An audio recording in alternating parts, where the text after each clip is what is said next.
Olá, sejam bem-vindos ao debate. No dia 27 de setembro, o Supremo Tribunal Federal decidiu permitir que os professores de ensino religioso das escolas públicas promovam suas crenças em sala de aula. Uma ação apresentada pela Procuradoria-Geral da República, a PGR, defendendo o ensino genérico que falasse das várias religiões e até mesmo do ateísmo e do agnosticismo, foi o que levou o tema a julgamento pelo STF. Apesar do placar apertado, foram 6 ministros favoráveis e 5 contra, a votação mostra que estamos longe de atingir o conceito de Estado laico, ou seja, aquele em que o poder público é imparcial em relação às questões religiosas. De acordo com a decisão do STF, caberá ao governo federal, aos estados e aos municípios discutir como as aulas serão implantadas nas escolas públicas. O chamado ensino confessional não será obrigatório, mas nem por isso deixa de ser polêmico. A Constituição Federal já prevê ensino religioso nas escolas públicas brasileiras no ensino fundamental, mas a matrícula é facultativa. A forma como era oferecido também já era organizada por cada estado, e alguns faziam parcerias com igrejas e instituições religiosas. Outros optavam pelo modelo não confessional, com professores que não necessariamente representassem uma determinada religião. Para falar sobre os desdobramentos dessa decisão, nós contamos com a presença aqui no estúdio do Luiz Antônio Cunha, professor de Educação da UFRJ e coordenador do Observatório da Laicidade do Estado. E também está aqui conosco o Adecir Poser, coordenador da Educação Básica do Fórum Nacional Permanente do Ensino Religioso. Obrigado aos dois pela presença aqui no debate. Eu começo perguntando a você, Luiz, como você vê essa decisão do STF sobre a questão do modelo de ensino religioso e confessional?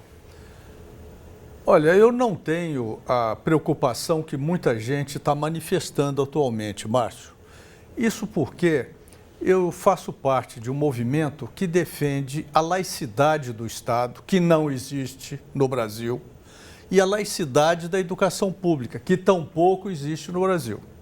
E o que nós vimos nesse julgamento do STF, durante 4 sessões, foi uma espécie de obra de ficção todo o tempo. Todos os ministros falaram que o Estado brasileiro é laico, o que não é verdade. Isso está escrito na Constituição. Aliás, não está escrito na Constituição. Precisa ser deduzido por diferentes raciocínios para se chegar à conclusão que o Estado brasileiro é laico. Digo eu, deveria ser laico. Na realidade, o Estado brasileiro tem uma mistura muito forte com instituições religiosas, da vertente cristã, não de todas elas. Isso, né? Historicamente. Aliás, historicamente, com uma mudança, porque nós tivemos um movimento laico de grande importância no século XIX, tivemos a culminância desse processo de laicidade no momento da proclamação da República, na promulgação da primeira Constituição, e depois tivemos um retrocesso dessa onda. O retrocesso que faz parte desse momento. Aliás, esse momento faz parte do retrocesso dessa onda. Portanto, eu entendo, avalio, não é, todas essas sessões do STF e o resultado da conclusão, não sabemos ainda o acórdão. Sim. Portanto, a conclusão propriamente dita não se conhece ainda, não é?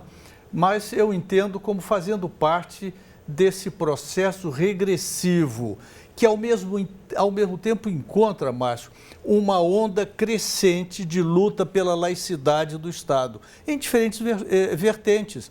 A vertente pela luta pelos direitos LGBT, pela laicidade na escola pública, olha aí o nosso tema, pela liberdade de crença em diferentes âmbitos do Estado, no judiciário, inclusive, não é? E na sociedade em geral, inclusive nos meios de comunicação de massa. E você, Adecir, qual a leitura que você faz nesse momento? Então, a decisão do STF, né, como o Márcio falou, bastante apertada, né, refletia um pouquinho essa tensão, né, essa ainda dificuldade de entender, né, o Estado laico, né, a laicidade do Estado, que, no meu entendimento, não significa não discutir, né, na educação especificamente a religião, até porque, por mais que se diz que ela é de âmbito privado, enfim, ela sempre tem incidências sociais, enfim, né? E a escola precisa se preocupar minimamente de discutir, porque se a gente pensar em deixar a discussão em âmbito familiar, restritamente, ou dos líderes religiosos, eles vão tratar sempre a partir de um viés teológico, dogmático, doutrinário. E isso pode gerar, ou seja, uma formação, né, deficitária em termos de convivência com a diferença. Então nós entendemos, né, pelo FONAPER e muitas secretarias de educação trabalham nessa perspectiva de sim ter um ensino religioso, mas não confessional.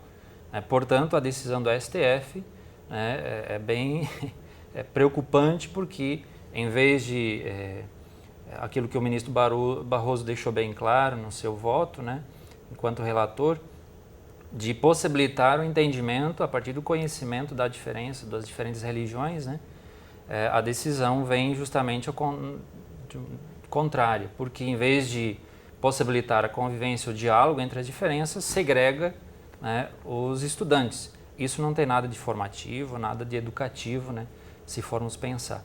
Por isso, o entendimento é que o Estado laico, sim, também pode, né, justamente se colocar e colocar esses critérios, né, de um estudo científico, filosófico, da questão dos fenômenos religiosos, né, de modo a criar minimamente entendimentos em torno das diferentes religiões, as mais históricas, que têm um poder maior de influência na política, enfim, em outros âmbitos sociais, e principalmente aquelas que não têm poder, geralmente são invisibilizadas, né, e que precisam também ser conhecidas para serem respeitadas de forma igual como as demais. Você mencionou aí o perfil dos votos dos ministros no STF, né? E como a gente mostrou aqui no início do programa, a decisão do STF de permitir o ensino religioso confessional nas escolas foi fruto de uma votação apertada, como a gente mencionou, né? 6 ministros votaram a favor e 5 contra. A gente vai entender agora um pouco sobre como eles justificaram seus votos e a repercussão desse julgamento, convidando para participar aqui do programa o Tomás Pereira, que é professor da Faculdade de Direito da Fundação Getúlio Vargas. Tudo bem, Tomás? Me ouve bem? Tudo bem, Márcio? Tudo bem. Seja bem-vindo ao debate. Tomás, eu queria que você explicasse um pouquinho do perfil de cada ministro que votou ali a favor e contra, e o que há de consenso, né, digamos, nesses dois lados da história. Olha, como vocês já começaram a explicar, a questão tem a ver com dois dispositivos diferentes da Constituição, né? O artigo 210, parágrafo 1º, prevê o ensino religioso facultativo, né? E o artigo 19, inciso 1º, diz que é proibido ao Estado subvencionar e estabelecer relações de dependência e aliança com cultos religiosos, né? O que foi levado ao Supremo, de certa maneira, foi um caso que pedia para o tribunal responder como que a gente compatibiliza essas duas coisas, né? A solução da minoria vencida, que eram 5 ministros do Supremo, foi no sentido de entender que, por conta dessa proibição de subvencionar, estabelecer relações de dependência e aliança, né, então uma interpretação sistemática do 19 com o 210, significaria que esse ensino religioso não poderia ser confessional, ou seja, né, não poderia ter o caráter, né, de doutrinação, e não poderia ser feito por membros de cultos religiosos, poderia ser feito por um professor do ensino público normal. Na prática, não seria um ensino religioso, seria um ensino sobre religiões, né? Como você disse, o tribunal se dividiu, né? Foi 6-5, 6, e, portanto, a decisão que prevaleceu foi no sentido de que não, de que o artigo 210 é uma exceção à regra geral do 19, que quando fala que é ensino religioso, é religioso mesmo, até por isso que é facultativo. Se não fosse ensino religioso, não teria por que ser facultativo. Se fosse apenas ensino sobre religiões, não teria por que ser facultativo. Essa é mais ou menos a divisão. Quanto ao perfil dos ministros, eu não sei se dá para dizer especificamente que é um perfil que dê para prever essa decisão necessariamente, né, no motivo disso. O que é interessante, no entanto, é que você vê, nesse caso específico, alguns ministros sendo, digamos, mais literais, se prendendo especificamente a essa redação 210, né, se prendendo a palavra específica, religioso, para dizer que então poderia ser confessional, e outros ministros pensando mais sistematicamente, e na prática, ao pensar mais sistematicamente, retirando esse aspecto religioso dessa permissão do ensino religioso na educação, né? Agora, o que eu acho que dá para dizer é que os ministros não são consistentes nessa postura. É possível que um ministro que esteja sendo mais literal no dia de hoje, amanhã seja mais sistemático. Um ministro que está sendo mais sistemático no dia de hoje, amanhã seja mais literal. E isso é complicado, porque se o texto realmente limita, se o que é esperado é que haja uma divergência sobre como interpretar a Constituição, isso não deveria variar de acordo com cada caso. Você deveria imaginar que teria uma consistência, né, que a literalidade de uns seria sempre, qualquer que seja o resultado, e que essa interpretação mais aberta, digamos assim, mais tentando fazer um sentido geral do texto, contextualizando com outras questões, ou tentando atualizar de acordo com os valores da sociedade, conforme a sociedade muda, seria também mais consistente. Isso eu acho que é uma crítica que pode ser feita, é que essa consistência não existe. Sim, eu vou aproveitar o seu gancho, Tomás, para trazer um pouco do perfil dos votos, né? O ministro Alexandre de Moraes, por exemplo, que votou a favor, justificou o seu voto dizendo que impedir a promoção das crenças vai contra a liberdade de expressão dos professores. Ele afirmou ainda que haveria um risco de se criar o que ele chamou de uma religião estatal, porque caberia ao Estado definir os conteúdos trabalhados nessas aulas de ensino religioso. Já a ministra Rosa Weber, que foi contrária ao ensino confessional, explicou que religião e fé dizem respeito ao domínio privado, inclusive como a Adecir falou aqui, e não público. Para ela, o Estado deve ser neutro nesses casos. Agora, eu queria saber de vocês dois, aproveitando, né, também a deixa do Tomás, se a gente pode dizer que está havendo alguma interferência daquela bancada BBB, que tanto se fala no Congresso, bancada da Bíblia, da bala e do boi, nessas decisões do STF, ou a gente pode dizer que há uma, digamos, divisão dos poderes, está muito claro isso, ninguém interfere em ninguém? Olha, eu não sei se essa interferência diretamente aconteceu. Eu entendo que o mais difícil para a gente ter um senso de realidade nesse momento é porque as decisões todas dos ministros foram em termos do que diz a Constituição, do que diz a LDB e o que diz a Concordata. Ou seja, mesmo quando falavam 1 hora, eles ficavam limitados nesses textos. Eu sou um sociólogo, então isso para mim não me basta. Porque quando eles falam do ensino religioso, é preciso ver qual é o chão sobre o qual se assentam essas questões. O que, por exemplo, Márcio? Os meus alunos, quando vão às escolas públicas, no Rio de Janeiro e fora, para saber como é que funciona o ensino religioso, eles são barrados. A hipótese consistente que eu tenho é porque sabem, professores, professoras, diretores, que estão fazendo coisas erradas ali. Que coisas erradas? Então, tratando de uma fé específica em vez Estão. Tem oração sendo puxada antes da aula, ora-se antes da merenda, os quadros de aviso estão cheios de provérbios bíblicos, tem Bíblia aberta na mesa da diretora, uma gruta de Nossa Senhora na entrada da escola. Entendeu? Então, essa é a matéria. E isso é que eu acho que precisa ser discutido antes de tudo. E é a minha divisão essencial diante do pensamento do FONAPER, que está aqui representado pelo meu colega Adecir. Sim. Não é? É preciso saber qual é a matéria sobre a qual vai o ensino religioso. E essa matéria é totalmente confessional. Não adianta buscar uma ideia vagando sobre o que é a religião, vale a pena ou não ter religião. É preciso ver o que acontece nas escolas. E é sobre isso que as decisões do STF incidem. É sobre isso que a LDB incide. A Lei de Diretrizes e Bases da Educação, para quem está em casa, né, para entender a sigla. Perfeitamente. Então é sobre essa matéria, é isso que vai determinar o que é jogado em cima. O professor que é formado numa licenciatura de ensino religioso, ele vai chegar sobre essa matéria. Ele não vai dizer o que é a religião. Isso está sendo dito o tempo todo pelos professores pela direção, pelas coordenações e pelas propagandas dos grupos, e aí eu entro na conexão com a pergunta que você fez. A propaganda que as dioceses católicas estão fazendo, que igrejas evangélicas estão fazendo, afro-brasileiras não, porque são barradas, essas não podem. Sim. Antes de passar a palavra para você, Decir, eu vou trazer mais uma vez o Tomás.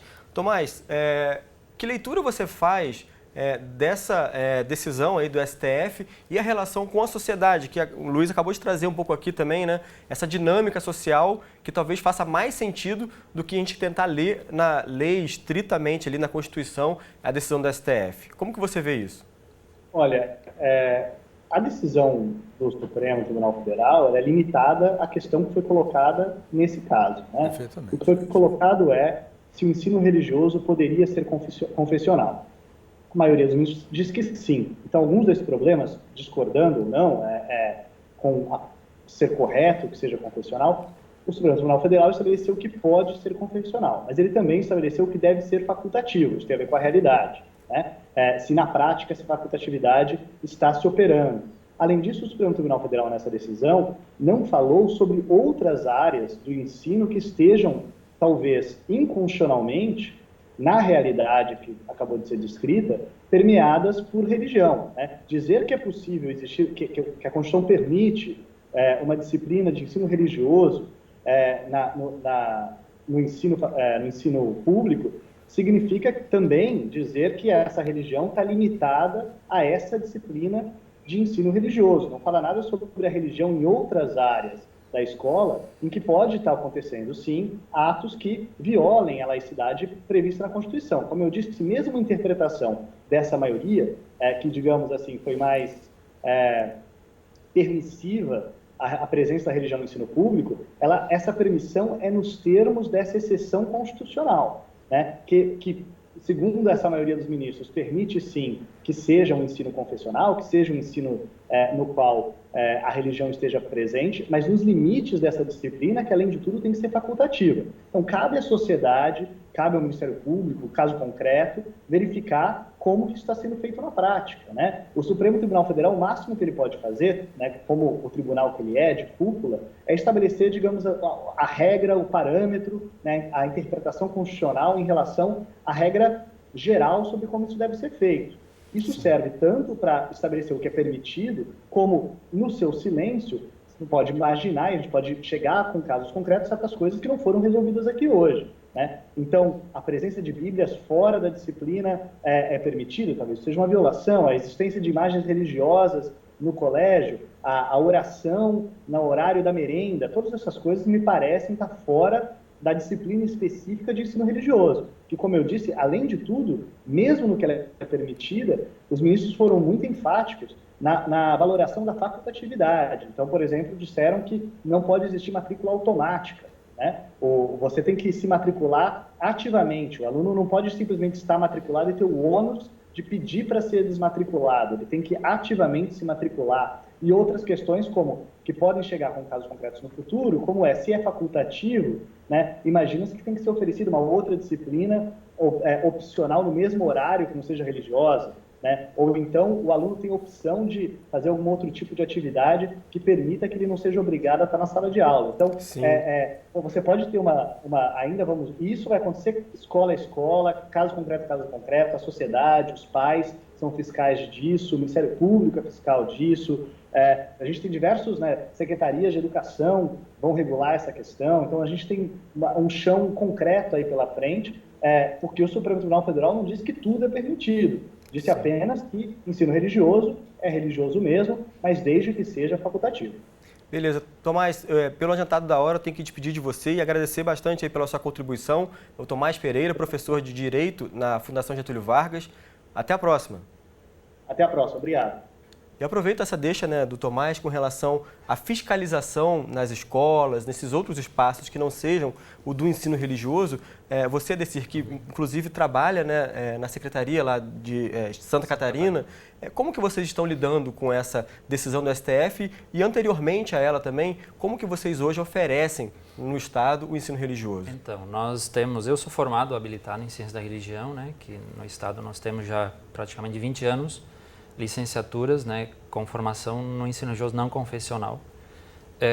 Enquanto Estado, nós já temos uma regulamentação, né, e toda já uma cultura também, né, obviamente que não é 100%, porque essas questões que o professor Luiz também levanta, né, e o próprio Tomás sinaliza, existe uma cultura, né, isso, que historicamente foi construída, né? E é interessante a gente... Vale lembrar, já que você falou da questão histórica, né, de que as primeiras escolas no país eram jesuítas, né? Justamente. Tinha ligação direta com a religião católica. E mais, né, eu acho que transcendeu todas essas questões dos próprios jesuítas, né? Mas para a gente verificar que não é fácil mudar essa cultura, né? E no Estado nós temos trabalhado intensamente nesse sentido, né, via secretaria, para ser trabalhadas as diferenças, a diversidade cultural religiosa, né, pelo viés científico, né, por isso as licenciaturas. E é interessante salientar que onde tem um professor formado, claro que não é 100%, enfim, mas geralmente, isso eu vivi na prática, mais de 12 anos em sala de aula, enfim, é o professor de ensino religioso que consegue justamente possibilitar aos poucos, porque isso é um processo, de romper com essa cultura de fazer oração, início de aula, de ter aquela grutinha, né, das festividades, datas comemorativas que são essencialmente cristãs, né? Não significa que isso é um conteúdo também a ser trabalhado, mas pelo viés científico, ou seja, histórico, de quando surge, como é que se manifesta o significado, mas não só restrito àquela religião.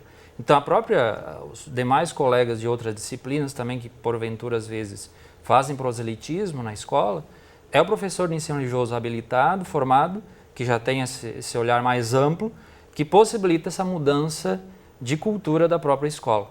Então, eu acho que esse é um dado importante. E aí, claro, eu acho que o professor Luiz traz aqui um contexto de Rio de Janeiro, né, que, claro, tem suas tensões, suas problemáticas, né? Mas em outros estados, falando por Santa Catarina, nós temos, nesse sentido, avançado bastante nessa desconstrução e construção de uma outra cultura em torno disso, né? Então, acho que isso é uma luta, né, permanente que a gente precisa fazer, né? E Santa Catarina, as escolas estão abertas para receber pesquisadores, para dialogar. Como eu disse, nós não temos um quadro com todos habilitados, tem gente de outras áreas que acabam assumindo ainda as aulas, portanto não tem uma formação e por vezes acaba reproduzindo sim essa cultura hegemônica, enfim, que existe. A gente vai falar um pouquinho mais sobre formação no segundo bloco, mas eu queria aproveitar para trazer para você que está em casa, né, essa informação. Você sabia que o ensino religioso foi excluído da versão atual da Base Nacional Comum Curricular? Nas duas versões anteriores, o documento, que servirá como referência para o ensino das escolas públicas e particulares de todo o país, trazia algumas considerações e orientações para gestores e demais profissionais da educação. Vale lembrar que a terceira versão do documento foi entregue ao Conselho Nacional de Educação em abril desse ano. E desde então, o órgão ligado ao Ministério da Educação e responsável por analisar mudanças em políticas educacionais fez audiências públicas nas 5 regiões brasileiras antes de encaminhar ao MEC o documento final. Será que essa decisão do STF sobre o modelo de ensino religioso afetará o documento da base? Para falar sobre isso, a gente conversa agora com o Ivan Siqueira, que é relator da Comissão de Ensino Religioso do Conselho Nacional de Educação. Tudo bem, Ivan? Tudo bom. Boa noite.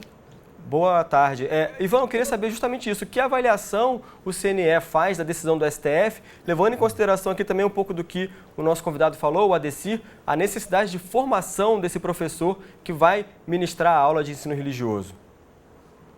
Então, existe uma comissão aqui no CNE já há cerca de 7 anos que estuda essa matéria, né? O fato do documento do MEC, como você relatou agora há pouco aí, ter sido entregue aqui ao CNE sem o ensino religioso, provocou uma certa tensão e essa tensão ela foi visibilizada nas audiências que o CNE fez para colher subsídios e saber o que a população, sociedade civil tinha a acrescentar em relação ao documento. Então, a questão do ensino religioso foi uma das temáticas das mais repetidas, mais visibilizadas e, na verdade, a comissão já vinha trabalhando em paralelo, né? Mas o fato de ter havido essa mobilização social, a quantidade de documentos que o CNE recebeu, obviamente que isso acaba pautando a comissão e, na verdade, são duas comissões, né? E o próprio CNE. Essa comissão do ensino religioso, da qual eu sou relator, que você mencionou, ela está comprometida em fazer uma apresentação né, para apreciação da comissão da base, que é a comissão aqui no CNE, que vai fazer, então, a apresentação para o pleno, porque a tarefa do CNE em relação a essa temática é fazer um parecer e um projeto de resolução. São esses dois trabalhos, né? Esse documento que o MEC trouxe, ele serve de subsídio para que o Conselho faça, então, essas duas tarefas que nos cabem, que é exatamente o parecer e o projeto de resolução. Então, acho que em relação a permanência ou a reintrodução do ensino religioso na base do documento, acho que já é uma questão relativamente superada e parece que, pelas discussões que têm acontecido aqui no Conselho, que isso vai se considerar, ou seja, o ensino religioso volta para a discussão do documento. Agora, o fato dessa leitura, né, essa interpretação da Constituição do STF em relação ao artigo da LDB que fala especificamente sobre o ensino religioso, claro que nós não podemos desconsiderar, porque se trata, naturalmente, da linha final da interpretação daquilo que diz respeito à maneira de entender a Constituição, né? Agora, os desdobramentos disso ainda é difícil e talvez prematuro dizer. Certo. Ivan Siqueira, que é da Comissão de Ensino Religioso do CNE, muito obrigado pela participação. Infelizmente, pelo adiantado desse primeiro bloco, eu vou ter que me despedir de você, mas vou trazer essa consideração sua sobre o documento da base e a inclusão aí do ensino religioso para os convidados aqui no nosso estúdio. Muito obrigado, Ivan, pela participação aqui no debate. Ok, por nada. Como você vê isso, Luiz? Essa talvez volta, né, no documento da base do ensino religioso. É preciso e é necessário essa normatização do ensino religioso? Isso é um desastre para a educação brasileira. Você imagina como é que uma disciplina que a Constituição diz que é facultativa, a Lei de Diretriz e Base da Educação Nacional diz que é facultativa, e se explicita na Base Nacional Curricular para o ensino fundamental, com o detalhamento do que ensinar nos 9 anos do ensino. Quer dizer, isso é uma indução para transformá-la ainda mais obrigatória do que é uma disciplina facultatória, facultativa na letra da lei e obrigatória na prática. Quando você falou do lobby, você falou dos Bs, né? Do boi, da bala e da Bíblia. Tem a da bola também, não é? Parece que soma mais a bola nos Bs, não é? Eu acho que o lobby principal no ensino religioso não é este. É o lobby que está sendo formado, e aqui, data vênia, o FONAPER é um elemento importantíssimo desse lobby, não é? Muito ligado à Igreja Católica e atua no Brasil inteiro no nível das secretarias de educação, num mecanismo de difusão bastante eficaz no sentido do sucesso de atingimento das suas metas. Então, o que acontece? Foi o FONAPER que elaborou a proposta na Base Nacional Curricular. Aliás, o Daci você estava presente. Não é? Indicado pela Secretaria. Foram 4. O Ministério da Educação, a Secretaria de Educação Básica, escolheu 4 especialistas. Por uma grande coincidência, eram todos do FONAPER. Não é? Elaboraram essa proposta com um detalhamento fantástico para os 9 anos. Aí teve muita discussão, a segunda versão foi um pouquinho atenuada, mas permaneceu praticamente a mesma coisa. E depois foi retirado. E foi retirado por quê? Não é porque laicos pediram, não é por conta disso. Eu não tive nada com isso. O que aconteceu foi que o próprio Conselho Nacional de Educação tem os seus pareceres, que estão em vigor, dizendo que ele não pode definir sobre o conteúdo do ensino religioso, nem sobre formação de professores nos sistemas municipais e estaduais. Sim. Então, para ser coerente com a norma do próprio Conselho, o Ministério da Educação não é que retirou a educação do currículo, não retirou, retirou da formulação da base nacional. Mas nos estados e municípios está tudo lá. Sim. Então, o que acontece? Agora, vai entrar, por causa da pressão deste lobby, que não é dos Bs, mas é o lobby do campo religioso, não é? E aí a hegemonia é católica e não evangélica, e menos ainda pentecostal, não é? Vai reinserir alguma coisa para, enfim, atenuar essas pressões? Não sei, o O conselheiro não Poderia, deu nenhuma dica a respeito, apenas disse que é precoce definir esse tipo de coisa. A gente vai voltar a falar desse assunto daqui a pouquinho. Palavra, talvez tenha que fazer uma formulação tão genérica para poder incorporar essa decisão agora do Supremo Tribunal Federal. Sim, eu prometo voltar a esse assunto assim que a gente voltar para o segundo bloco, tá bom? Você que está assistindo ao programa, não sai daí, a gente faz um breve intervalo, mas o debate volta já. Estamos de volta com o debate. A Lei de Diretrizes e Bases da Educação afirma no artigo 33 que, abre aspas, o ensino religioso de matrícula facultativa é parte integrante da formação básica do cidadão e constitui disciplina dos horários normais das escolas públicas de ensino fundamental, assegurado o respeito à diversidade cultural religiosa do Brasil, vedadas quaisquer formas de proselitismo, fecha aspas, ou seja, quaisquer tentativas de conversão dos alunos a uma determinada religião.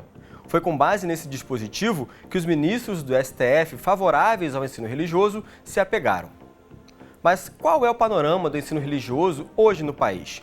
Dados do questionário respondido por mais de 50 mil diretores de escolas públicas na Prova Brasil de 2015 mostram que, em 37% das unidades, há aulas de ensino religioso com presença obrigatória na escola, contrariando a legislação. Outros 32% afirmaram que a escola oferece aulas de ensino religioso, mas elas não são obrigatórias para os alunos. E em 31% dos casos, os diretores afirmando que a escola não tem aulas de ensino religioso, o que também vai contra a LDB. No segundo bloco do programa, nós vamos falar sobre a formação dos professores de ensino religioso e também os desafios enfrentados pelas religiões de matrizes africanas. A gente conta com a presença aqui no estúdio do Luiz Antônio Cunha, que é professor de Educação da UFRJ e coordenador do Observatório da Laicidade na Educação. E também o Adecir Poser, que é coordenador da Educação Básica do Fórum Nacional Permanente do Ensino Religioso. Bom, eu aproveito o início desse segundo bloco para voltar a uma discussão que estava tendo no primeiro bloco sobre a inclusão de ensino religioso na Base Nacional Comum Curricular. A gente ouviu aqui o Luiz Antônio e agora, Adecir, qual a opinião do FONAPER a respeito desse assunto? Então, primeiro fazendo aqui uma colocação em relação ao FONAPER, né? O professor disse que é um braço direito da Igreja Católica, né? Não é porque ela é constituída e fundada por professores, né? E hoje mais ainda, né? E isso ficou muito visível, inclusive, com a questão do Acordo Brasil-Santa Sé, porque o FONAPER foi uma das instituições que se colocou publicamente contrário ao artigo 11 da Concordata, né? Então isso demonstra justamente o posicionamento, ou seja, a defesa do ensino religioso não confessional. E obviamente que a questão do ensino religioso na BNCC, na Base Nacional, ela é importante porque aqui entra na questão da oferta, né, obrigatória por parte das redes de ensino. Ora, se a oferta é obrigatória, é preciso oferecer minimamente para os que optam, né, frequentar essa disciplina, o que vai ter de minimamente comum em termos nacionais, né, para ser estudado, ou seja, conteúdos, né, conhecimentos que todo estudante tem direito de ter acesso em termos, né, gerais. Isso não, no nosso entendimento, não afeta a questão da facultatividade, né?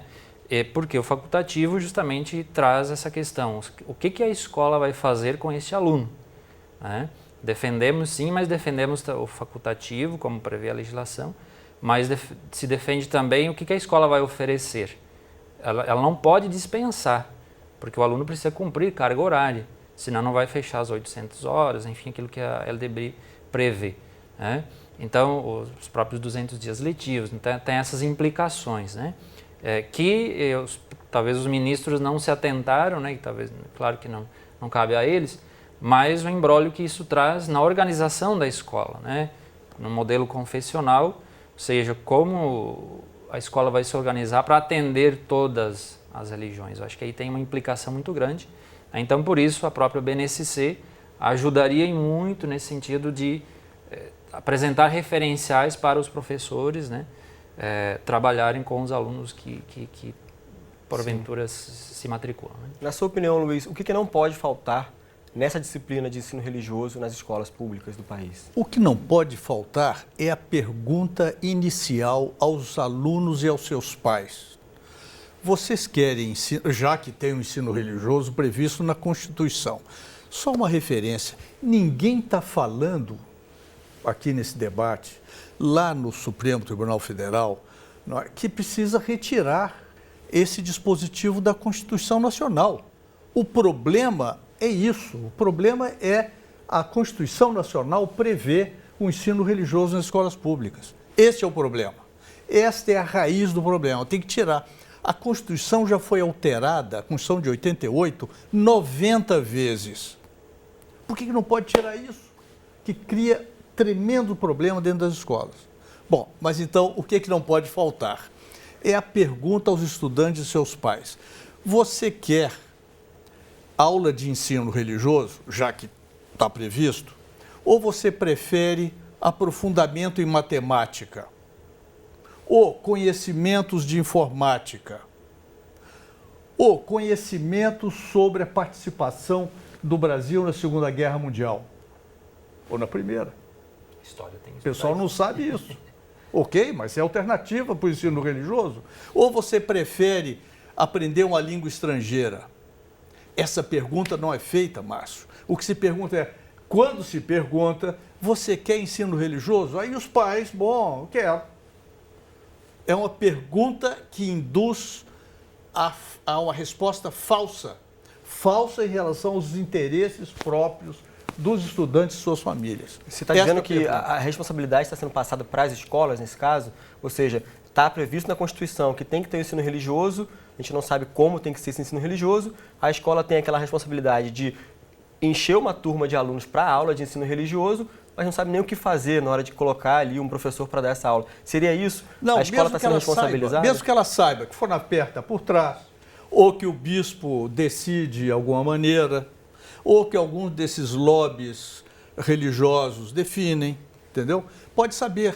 O que importa é que a facultatividade efetiva não existe. Os dados do censo mostraram ali que 37% das escolas tornam o ensino religioso obrigatório, né? Então, é um dado relevante. Os que confessaram que fazem obrigatório, já pensaram? Se 30% confessa que é obrigatório, imagina quantos fazem e dissimulam o que fazem. O que precisa é a pergunta fundamental. Você quer, pai de aluno ou aluno, você quer ensino religioso ou você quer estudar mais matemática? Por isso que, só cortando... Essa pergunta inicial é fundamental. Nós fazemos na rede estadual de Santa Catarina, tem uma orientação para que as escolas informem as famílias, os pais, sobre essa questão do facultativo, né? E eu já tive experiência também de pais que não quiseram matricular, né? E aí a gente queria saber os motivos, que isso também nos interessa, né? E aí, porque justamente a opção de não matricular o filho, muitas vezes se dava porque eles não conheciam o que se estudava. A partir do momento que a gente apresentava, a gente estuda todas as religiões, né? Não afeta a questão da crença individual, né? Mas como um conhecimento, né, geral, aí, claro, eles decidiam, mas a gente apresentava, porque por isso a importância da base, porque ao menos, minimamente, o pai vai saber, não, é isso que ele vai estudar, né? Claro que sempre vai ter questão regional, enfim, né? Questão também da formação do professor, né? Mas isso ajudaria também a clarear melhor o que é específico do ensino religioso para ser estudado, né? Eu vou trazer para vocês, antes da gente continuar a conversa, uma reportagem que mostra que, apesar da diversidade de religiões no Brasil, a intolerância existe, principalmente em relação àquelas de matriz africana. São terreiros vandalizados, pessoas hostilizadas e até o direito de usar roupas características da própria crença acaba virando um problema. A gente vai assistir então agora uma reportagem da AFP que não fala exatamente de ensino religioso ou de sala de aula, mas aborda um pouco do que acontece com as pessoas que seguem essas religiões. E é claro que isso pode se refletir também nas escolas. Veja aí. Rogéria Ferreira é seguidora do candomblé, religião que chegou ao Brasil no século XVI por meio dos escravos africanos.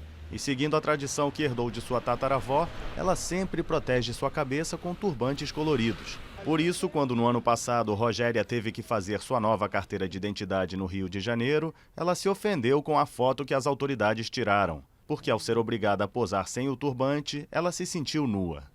Para muitos é simplesmente um pedaço de pano. Mas para mim, o turbante ele tem vida, ele tem sangue, porque ele representa a minha ancestralidade. Quando eu sair sem um turbante, é a mesma coisa de eu estar sem a minha blusa.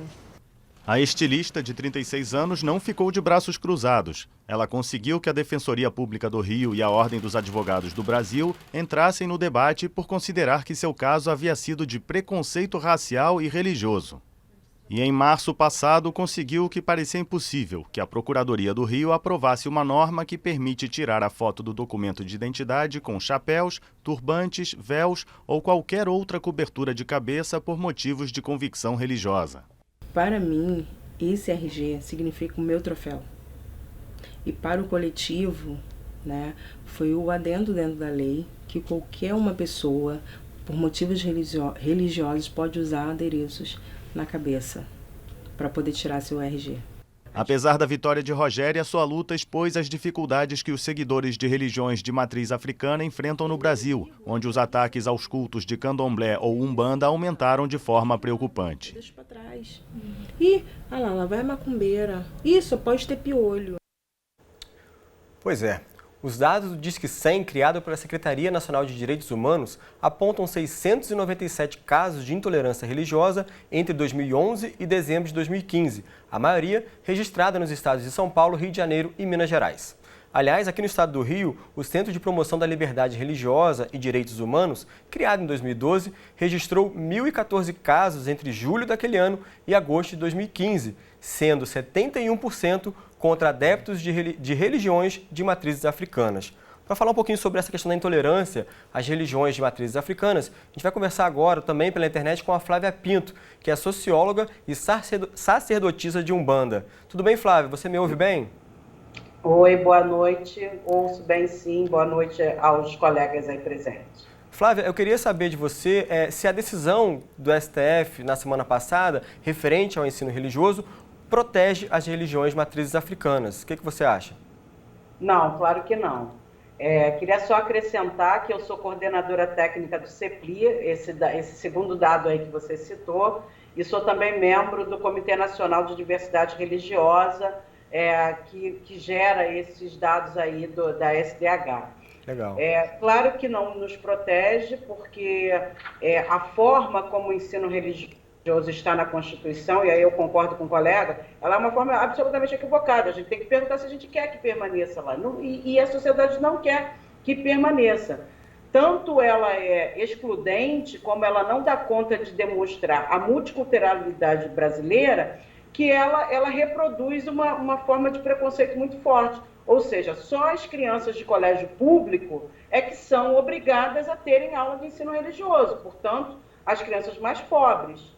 Veja bem, se você tem dinheiro para poder pagar uma escola para o seu filho não vai ter que passar por isso.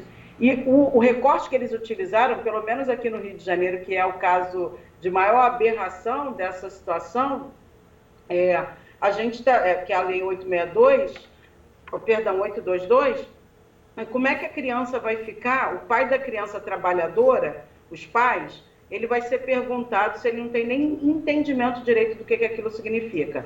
E o que a criança faz no horário vago? Por exemplo, eu que fui criada dentro de favela, horário vago é oferta de tudo de ruim que você pode imaginar dentro de um colégio público. O que aquela criança vai fazer como procedimento pedagógico alternativo? Nada, porque não tem professores na rede. Então, a proposta é que seja revista. O FONAPE, e tem um representante do FONAPE aí, e vai ter agora o primeiro encontro latino-americano, eu estarei indo para o Rio Grande do Norte, ainda em outubro. A gente está justamente defendendo na linha do que o FONAPE defende, que o ensino religioso, se for para ser mantido, que ele seja dado por pessoas com formação na área da ciência da religião, e não um professor de matemática, de biologia, dando aula de religião, porque naturalmente ele não tem a formação. É claro que a questão religiosa, ela é um fenômeno da natureza humana, né? Desde que existe ser humano, desde que existem povos, existe o fenômeno religioso. É importante trazer isso como valorização da existência humana. Agora, se o professor não tem formação na área, pelo menos próxima a isso, história, sociologia, filosofia, como é que ele vai falar de religiosidade? Vai acontecer o que o CEPLI recebe como os dados, ou seja, denúncias de inúmeros casos de intolerância religiosa, principalmente com as religiões de matriz africana, por professores despreparados dentro de sala de aula, hostilizando, oprimindo, gerando inclusive processos homofóbicos, transfóbicos a partir de uma visão religiosa, professor que entra em sala de aula com Bíblia, Opa. Eu acho que teve professor que hostiliza. Sim. Flávia, está travando um pouco o áudio da sua fala, mas eu vou aproveitar esse gancho que você trouxe e trazer aqui para o estúdio também um pouco dessa discussão. Bom, ela falou ali sobre a formação desse professor, né? O Luiz começou esse bloco, perguntei, né, sobre o que não deve faltar na aula de ensino religioso. E agora o que eu pergunto para você, Desiré, o que não pode faltar na formação desse professor de ensino religioso? Então, falando pela minha formação também, que eu tive uma graduação, né? Eu acho que o próprio ciências da religião, ou seja, olhar para a religião, né, como um fenômeno social, enfim, a partir das diferentes ciências, né? Ou seja, o que elas analisam, o que elas veem, né? Porque isso é conhecimento, sim, e aí vem o método científico que ajuda justamente a fazer essa análise. Então, isso é conhecimento também produzido pela humanidade e a escola não pode se furtar a isso. É claro, como disse bem a Flávia, né, a gente não deixar na mão de quem não tem uma formação assumir o proselitismo, enfim. Então, não dá para pensar, e eu pessoalmente acho que, de fato, se é para ter ensino religioso, tem que ser o não confessional, né? Ou seja, e aí com professor habilitado nesta área, para que dê conta, minimamente, de apresentar, né, e trabalhar criticamente, né, toda essa diversidade que está aí, né? E quais as influências da própria religião, principalmente as majoritárias, enfim, no contexto político, econômico, né, que transcendem a questões pessoais, né, mas têm impactos sociais, né? Então, bom, eu vou aproveitar esse seu gancho e perguntar ao Luiz sobre essas religiões majoritárias, né? Os dados do censo de 2010 revelam que 86%, né, dos brasileiros se declaram católicos ou protestantes, evangélicos. Com essa decisão da STF, você acredita, Luiz, que vai aumentar os casos de intolerância religiosa com relação às religiões de matriz africanas ou não? Tende a diminuir? Não é intolerância, é discriminação. Esse é que é o problema. Intolerância é apenas uma questão subjetiva. Eu tenho ou não com alguém que está chato do meu lado no ônibus e isso passa depois de uns 2, 3 quilômetros. É uma atitude subjetiva. Há uma atividade objetiva que é da discriminação. E a escola no Brasil, ela é um espaço e uma instituição onde existe dentro dela processos fortes de discriminação. Raça em primeiro lugar, religião em segunda, intimamente ligado, e gênero. Vamos ficar com essas três que já chega, né? Então, é discriminação, é disso que se trata. Raça, religião e gênero. A religião é objeto da discriminação. Ela não é parte da solução, é parte do problema. E aqui dissentimos completamente em relação a isso. Portanto, não é professor com formação nenhuma, seja ciência da religião, ciências das religiões, os nomes têm variado aí, não é isso? Na sua área tem variado bastante, não é? Não é uma pessoa treinada neste pupurri, digamos, científico e teológico, que vai ser o agente de combate a essa discriminação. Este agente é coletivo, ou é o conjunto da escola, especialmente com a liderança de professores, com os profissionais da educação de uma maneira geral, não é? Dificultando, combatendo, impedindo a discriminação que os próprios profissionais da educação agem e que os alunos trazem de casa, ou é um processo coletivo, ou é mais um reforço da discriminação que ocorre, como no caso dos afro-brasileiros. Olha que coisa importante. Se você pega, Márcio, o censo demográfico de 2010, foi o último realizado.